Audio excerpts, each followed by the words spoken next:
শব্দ শুনেই বোঝা যাচ্ছে সমুচাগুলো কতটা মুচমুচে হয়েছে। এরকম মুচমুচে আর মজাদার চিকেন সমুচাগুলো একদিন তৈরি করে সংরক্ষণ করা যাবে পুরো মাস জুড়ে। সমুচাগুলো কিভাবে তৈরি করলাম আর সংরক্ষণ কিভাবে করলাম চলুন দেখিয়ে দিচ্ছি। সমুচার ভিতরের পুরের জন্য এখানে 250 গ্রাম মুরগির বুকের মাংস নিয়েছি। অল্প একটু মাংস হলেই অনেকগুলো পুর তৈরি করা যায়। চাকু দিয়ে কেটে কিমার মতো করে নিয়েছি। এবার চলে যাচ্ছি চুলায়। প্যানে সামান্য একটু তেল দিলাম, খুব বেশি তেল এখানে দেয়া যাবে না। তেল গরম হয়ে আসলে এর মধ্যে কিমাগুলোকে দিয়ে দিলাম। আমি কিন্তু একেবারে মিহি কিমা করিনি, দেওয়ার পরেই মিশিয়ে দিতে হবে, না হলে কিন্তু দলার মতো হয়ে যাবে। চুলার আঁচটা মিডিয়াম টু লোয়ে রেখেছি।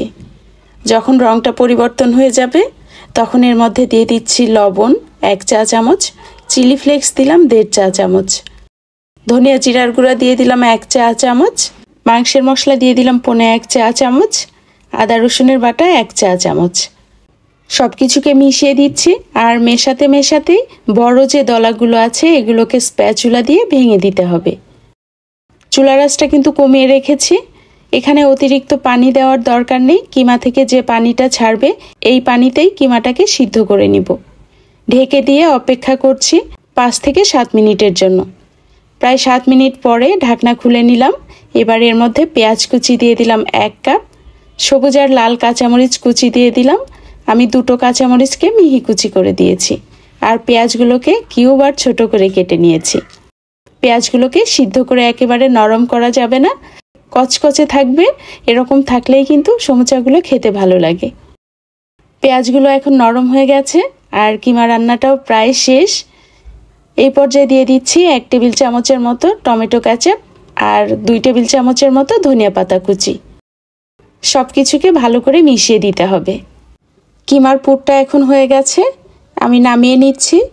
নামিয়ে নেওয়ার পরে পুরোপুরি ঠান্ডা করে নিতে হবে। সমুচার শীটগুলো কাটার পরে চারপাশের যে বাড়তি অংশগুলো ছিল এগুলোকে আমি তেলে মুচমুচে করে ভেজে নিয়েছি। এবার এগুলোকে এরকম আধা ভাঙা করে নিব। একেবারে মিহি গুঁড়া হবে না, আবার বড়ও থাকবে না। ভেঙে নিয়ে একটা পাশে রেখে দিলাম। এখানে একটা গ্লু তৈরি করার জন্য 3 টেবিল চামচের মতো ময়দা অল্প পানি দিয়ে মিশিয়ে নিচ্ছি। একেবারে মসৃণ একটা গোলা তৈরি করলাম। ঘনত্বটা এরকম হবে। এটাকেও একটা পাশে রেখে দিলাম। পুর এখন পুরোপুরি ঠান্ডা হয়ে গেছে। এবার ভেঙে রাখা ঝুড়িগুলোকে এর মধ্যে মিশিয়ে নিচ্ছি। আমি এখানে আধা কাপ বা 1.25 কাপের মতো ঝুড়ি দিয়েছি। এখানে স্বাদ বুঝে দিয়ে নেবেন। চলে আসলাম সমুচাগুলোকে তৈরি করার জন্য। আমি যে শীটগুলোকে কেটে রেখেছিলাম এগুলোকে নর্মাল ফ্রিজে রেখেছিলাম। আর অবশ্যই প্লাস্টিক র্যাপ দিয়ে র্যাপ করে তারপরে কোনো বক্সের মধ্যে অথবা জিপলক ব্যাগের মধ্যে রেখে দিবেন। এখান থেকে একটা শীট নিয়ে নিলাম আর বাকিগুলোকেও ঢেকে রাখতে হবে, না হলে কিন্তু ড্রাই হয়ে যাবে। সমুচার ভাঁজ দেখিয়ে দিচ্ছি। প্রথমে এই কোণাটাকে উঠিয়ে পুরোপুরি ওই কোণার সঙ্গে লাগানো যাবে না, এরকম মাঝে একটু কোণা করে নিতে হবে।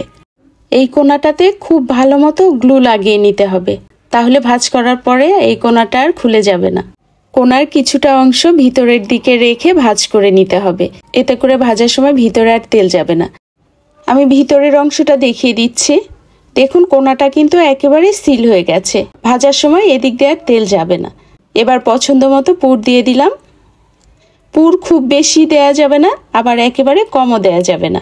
এবার গ্লু লাগিয়ে নিচ্ছি আর কোণাগুলোতে ভালো করে লাগিয়ে দিতে হবে। এবার এই মাথাটাকে 2 পাশ থেকে একটু ভাঁজ করে তারপরে মুড়িয়ে দিতে হবে, যাতে পুরটা ভালো মতো বন্ধ হয়ে যায়। এই মাথাটাকেও এখন আটকে দিচ্ছি। ভাঁজ করার সময় কোণাগুলোকে একটু খেয়াল করে ভাঁজ করে নিতে হবে। এই তো হয়ে গেছে। আমি আরও একটি দেখিয়ে দিচ্ছি। এরকম করে কোণাটাকে ভাঁজ করে নিয়ে ভালো মতো গ্লু লাগিয়ে নিলাম। কোণার একটু ভাঁজের মধ্যে রেখে কোণাটাকে এই কোণার সঙ্গে মিলিয়ে দিলাম। পছন্দ মতো পুর দিয়ে দিচ্ছি। যারা প্রথম করবেন তারা কিন্তু আগে ভাঁজটাকে খুব ভালো মতো খেয়াল করে নিয়ে তারপরে করবেন। আমি এই পাশ থেকে একটু ঘুরিয়ে দেখাচ্ছি। এই যে কোণাগুলো আছে কোণাগুলোতে ভালো মতো গ্লু লাগিয়ে নিতে হবে।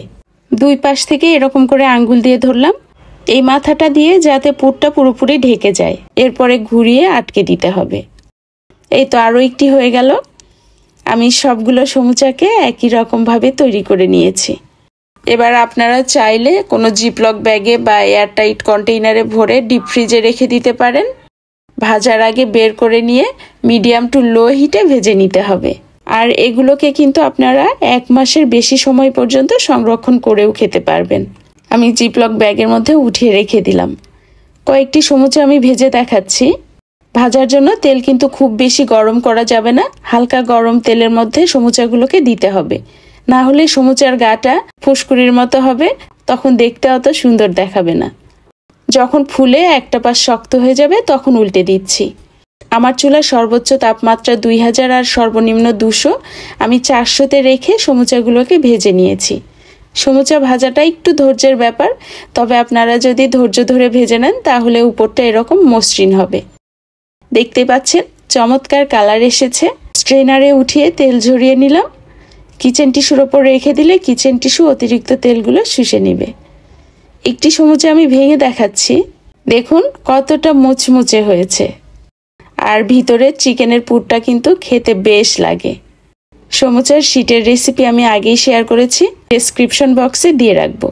আশা করছি আজকের পর্বটি ভালো লেগেছে। পর্বটি ভালো লাগলে ফ্রেন্ডস ফ্যামিলির সঙ্গে শেয়ার করবেন। ভালো থাকবেন সবাই।